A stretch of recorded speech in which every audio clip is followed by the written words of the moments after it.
Now, on Sunday the 12th of May, we have 3 SYFA Challenge Cup final matches.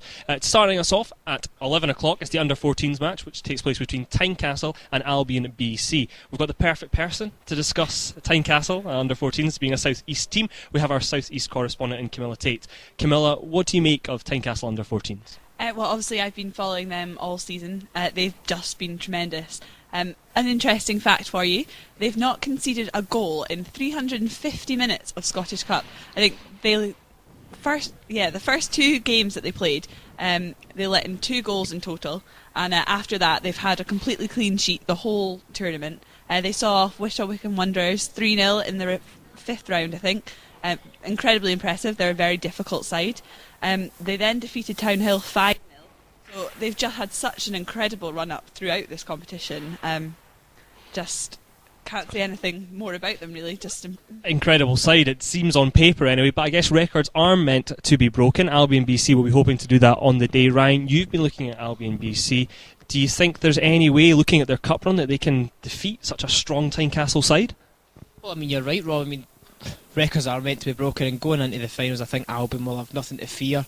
They've had a good run at the Scottish Cup final. They've battled hard to get here. They defeated Mulgai Wanderers, very good scoreline there, 3-2, and they also saw off Dice in the semi-final. So definitely I can see them putting up a very good fight and look to prove that records are meant to be broken. Now, Camilla, interestingly enough, when we spoke to Tynecastle Under-14s in our SYFA Challenge Cup preview podcast, Keith Robertson spoke about the fact that the synthetic pitch could be a bit of a leveller. Now, Albion do play it on kind of a fortnightly basis. They play on this surface. It's quite an interesting comment from a coach. It doesn't really show confidence in the pitch itself. I guess, do you think that's going to play into as a factor? I mean, I think that's certainly the coach's point of view, but I don't think that the players will be viewing it in that sort of way unless he's put that in their heads. I think, considering their impressive run up to the final, I don't think that they'll be overly considering that. They'll just be wanting to focus on playing the game as opposed to playing the surface. Absolutely, I can imagine that. But perhaps a little bit of confidence for Albion BC here, Ryan. I mean, I guess it shouldn't play much of a factor, like Camilla points out. Keith Robertson is probably telling his Tynecastle side at the end of the day, look how good we've done defensively and in an attacking way, rather than discussing the pitch. But perhaps a little bit of confidence for Albion BC, a little bit more experience on this kind of surface. Yeah, I think Albion will benefit from experience on this surface. I mean, they've probably not played in anything quite like this. They've probably played in artificial surfaces beforehand, but maybe not anything quite like what you have here at Airdrie. But it's a very talented side, and I think on the day, what happened on the day will happen on the day, really, you know. That will be the teller. Now, Camilla, for Tynecastle Under-14s, are there any players we should be looking out for during our live commentaries? I think, as always we said, it's really difficult to pick out a single player. I think certainly with this sort of clean sheet, you've got to pick out the goalkeeper, Fraser Brisson. He's had an incredible run throughout the competition, actually throughout the season, in all the league competitions as well. And they are in pretty much every single cup final as well. Other than that, I think if we look at players who are going to make maybe an impact on the day, Cameron Dawson and Callum Crawford, just incredible goal scorers. Callum Crawford actually started as a sub a couple of times and come on and scored the goals, whereas Cameron Dawson seems to sort of put in a really impressive man of the match performance a couple of times and seems to score almost every match, so he's certainly a danger for Albion. We'll be looking out for those players on the day. Ryan, for yourself, Albion BC, is there any players we should be name-wise looking out for on the day? Well, I think first of all we'll mention goalkeeper Cameron Jarvie. I mean, Albion overcame Hutchinson Vale, reigning champions, 3-1, and he was instrumental in that game. He was perhaps a deciding factor.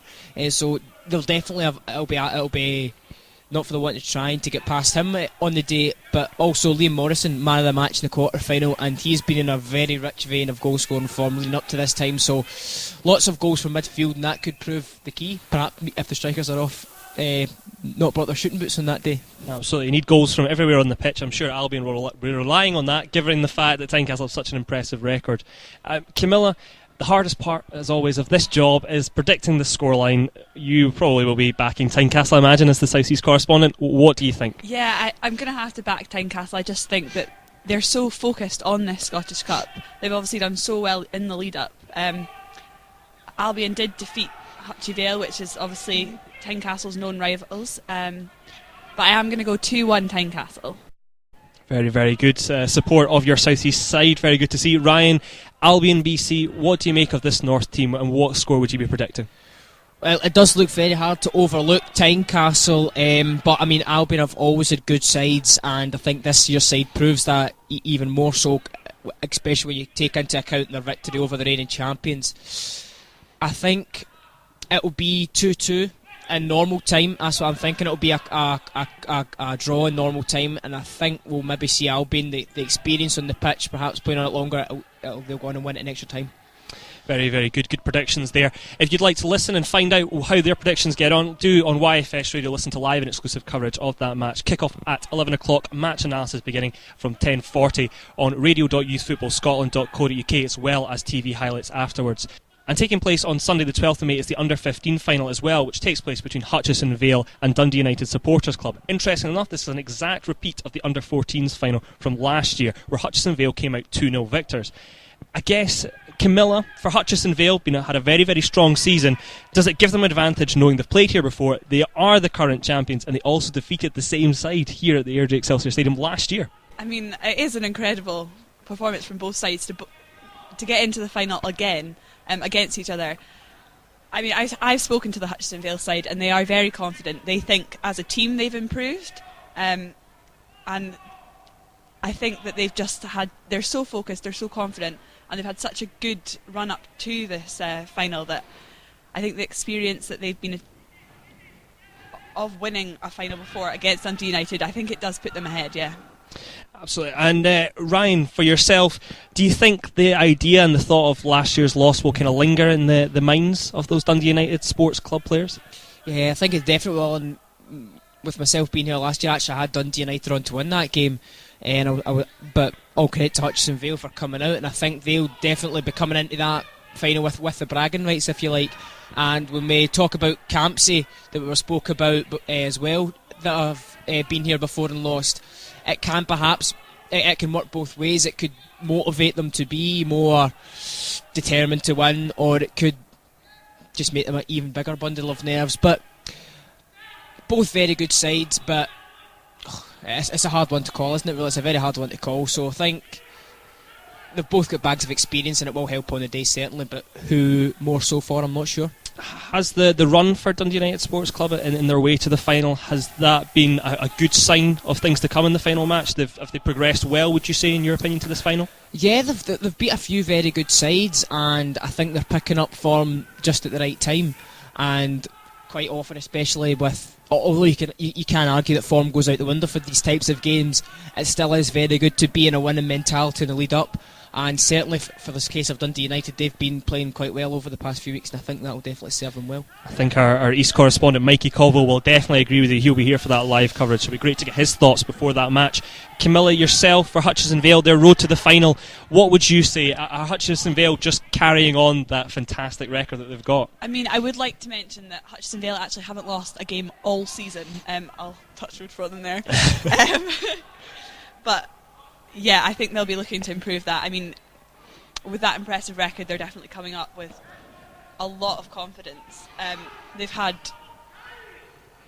a pretty mixed run, actually, although they have always come out on top. They had a 4-3 victory over Tynecastle. I've already mentioned their rivals, although when I did speak to the boys, they didn't seem to think that was a very difficult match, so not sure. They did have a really tough semi-final, though, against Harmony Row, and so they're definitely not complacent, I would say, and so they're ready to.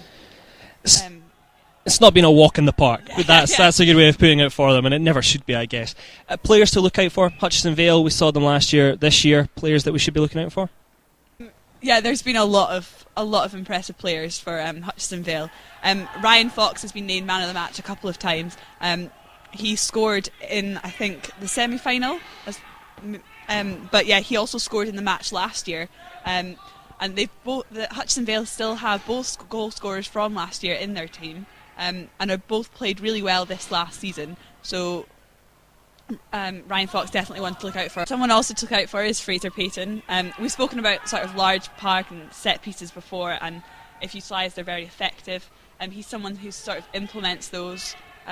He's scored 2 goals from those sort of set pieces He did that in Tynecastle match, which obviously they didn't think was very difficult. And yes, certainly both of those players, people definitely to watch out for. And Ryan, when it comes to Dundee United Sports Club, what do you think? Any players that we should be looking out for? Well, from what I can tell from and Mikey will agree with me, because he picked him, it would be Jordan Hornby, who got the man of the match in both round 5 and the quarter-finals. He got a brace in both of those games. Very impressive results, you know. I mean, there's a 7-2 win over Clydebank Boys FC, and there was also a 1-0 win over Craig United. And from what I've read, that Jordan was very, very instrumental in those victories. So definitely look out for Jordan Hornby. Looks one of the star players this year. And to stick with yourself, Ryan, Dundee United Sports Club, predictions for the cup final, the score itself, do you think they can change the result from last year? Definitely. It's there to be done. Being from... I mean, there isn't much of a distance between Dundee and Hutchinson Vale, you know. I mean, what, does it, half an hour, 45 minutes, possibly even that? So there'll be a bit of bragging rights there, and they'll want to change that. I'm going to go for a 3-1 victory for Dundee United. You talk about bragging rights, you've obviously never seen a Hutchie Tynecastle derby, that's for sure. You definitely know, it doesn't match that right enough, but no, for a Scottish Cup final, I think there'll be the medal factor. Absolutely. East versus South East, that's the rivalry we've got in place. Mikey and Camille will have a fight on YFS Radio, obviously. Camille, yourself, a score prediction. Can Hutchie Vale, will they just go out and just rinse repeat and win the Scottish Cup again? I think it will be a case of that. I mean, they have already beaten this side, and I think Dundee might be feeling the pressure from that, and Hutchinson Vale, obviously, they've just had such a successful season, and they certainly won't be wanting to lose their first match in the Scottish Cup, so I can't see it going that way for them. I'm going to predict 2-0 Hutchinson Vale. Very, very good. So, same result as last year. Join us on YFS Radio for exclusive live coverage of the under-15 match between Hutchinson Vale and Dundee United Sports Club. You can find out with coverage, match analysis beginning at 1:10 with live commentary at 1:30 itself. With the usual commentary team, we should have Camilla Tate and Mikey Colville, our South East and East correspondents, will have all the action there on YFS Radio, radio.youthfootballscotland.co.uk. To discuss now the 4 o'clock kickoff, the latest kickoff and the last match of the SYFA Challenge Cup finals. It's the under-16s Tynecastle against Clydebank United. To start us off, Camilla, you've been looking at this Tynecastle 16 side. You're obviously the South East correspondent, best person yet again to talk about. Lots of teams for you to discuss. But what do you make of this Tynecastle 16 side? Well, this is actually the 4th time this specific Tynecastle side has actually made the Scottish Cup final. It's not bad, is it? No, it's pretty impressive record ever since. So every single time they could have possibly got to the final, they have got to the final. Yeah, I can't really say more than that. They're definitely prepared for the final. They've got their sights set on it. They've certainly in the running for the league title, but aren't right at the top of the table. I think they've been putting all their energy into the Scottish Cup because it obviously is a cup that means a lot to them. A very impressive side, though, obviously, throughout the age groups have proven, and they've got pretty much the side from last year.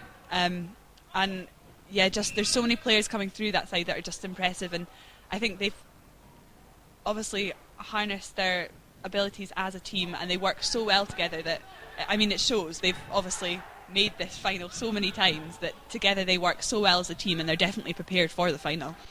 Ryan, to look at their opponents, Clydebank United, what have you made about the under-16 Clydebank United side and their road to the SYFA Challenge Cup final? Well, they've certainly not had it easy. In round 4, they overcame Cosyth Athletic 2-1, and in round 5, they beat Antonine Blacks after a 3-3 draw. They also require each time to beat Southside, and they're a side I've watched in the past couple of weeks at Dam Park in the finals.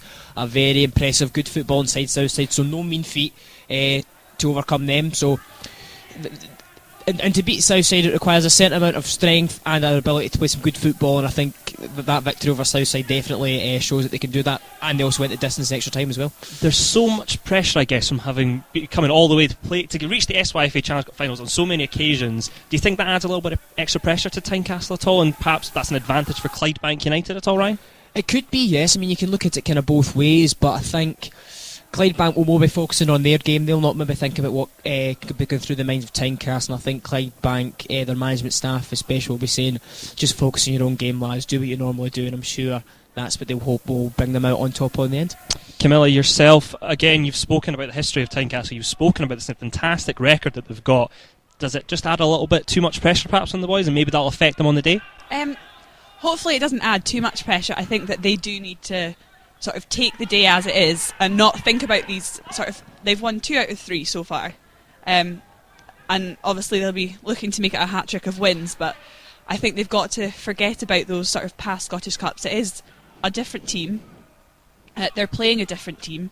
And yeah, I think as long as they sort of come to the Scottish Cup not trying to think about the history of it and just taking it as their season so far, I think that'll show, and the experience will prove on the day that they're sort of ready for the final.